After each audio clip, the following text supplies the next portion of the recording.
السلام علیکم ورحمۃ اللہ وبرکاتہ۔ سوال کیا گیا ہے حلال جانور کی اوجری حلال ہے یا حرام، اس کی وضاحت کر دیں۔ دیکھیے حلال جانور مثلاً گائے، بھینس، اونٹ، بکری اور بھیڑ وغیرہ کو شرعی شرائط کے ساتھ ذبح کیا جائے تو اس حلال جانور کی اوجری بھی حلال ہے، چاہے وہ قربانی کا جانور ہو یا عام طور پر ذبح کیا گیا جانور ہو۔ اس کی اوجری کو حرام کہنا غلط ہے۔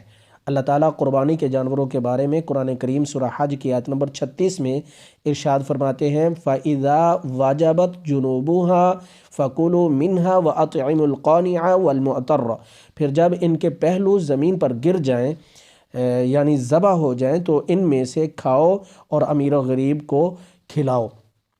اس آیت کریمہ کے عموم سے ثابت ہوتا ہے کہ ذبح کیے گئے حلال جانور کا گوشت، اوجری، کلیجی اور دل وغیرہ سب حلال ہے۔ دیکھیے کسی چیز کو لوگوں کے لیے حلال یا حرام کرنے کے اختیار اللہ اور اس کے رسول کے پاس ہے۔ اللہ تعالیٰ اور نبی پاک صلی اللہ علیہ وسلم نے انسانوں کے لیے جو جانور حلال کیے ہیں ان کے تمام اجزاء حلال ہیں۔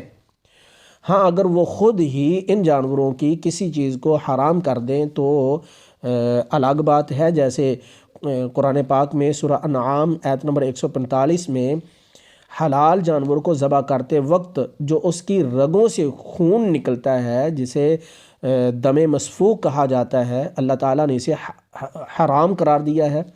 اس خون کے علاوہ حلال جانور کی کوئی چیز بھی حرام نہیں ہے، لیکن یہ کوئی ضروری نہیں ہے کہ ہر حلال جانور کا ہر عضو، ہر جز کھانا ضروری ہو۔ اگر حلال جانور کے کسی حصے کو کھانے کے متعلق دل نہیں چاہتا تو یہ انسان کی اپنی مرضی ہے، جس طرح خود نبی پاک صلی اللہ علیہ وآلہ وسلم نے بعض حلال جانوروں کے گوشت کو کھانا پسند نہیں فرمایا، لیکن آپ صلی اللہ علیہ وسلم کے سامنے ایک ہی دسترخوان پر بعض صحابہ رضی اللہ عنہم اجمعین نے اس گوشت کو کھایا ہے۔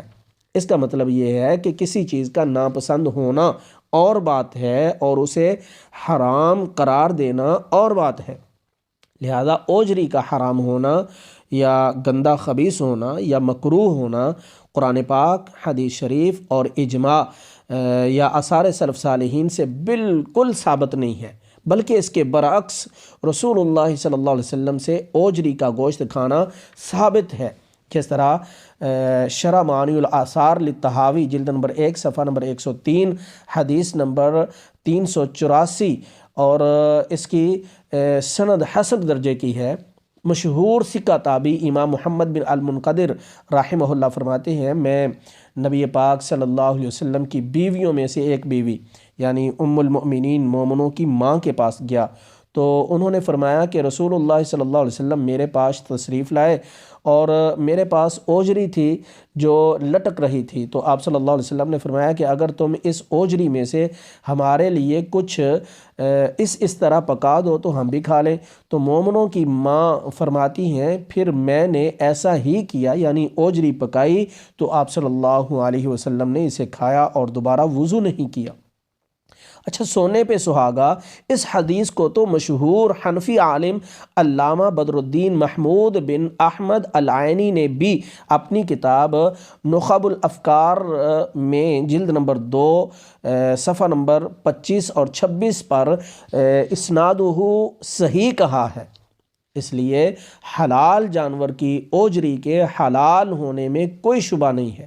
اس سلسلے میں جن بعض علماء نے حلال جانور کے کچھ اجزاء کو حرام کہا ہے، انہوں نے المعجم الاوسط لطبرانی، مصنف عبد الرزاق اور السنن الکبریٰ للبیہقی کی 1-2 روایتوں کو سہارا بنایا ہے، حالانکہ وہ محدثین کے نزدیک ضعیف، باطل اور موضوع روایات ہیں، لہذا وہ ناقابل حجت ہیں۔ ھذا ما عندی واللہ عالم۔ السلام علیکم ورحمۃ اللہ وبرکاتہ۔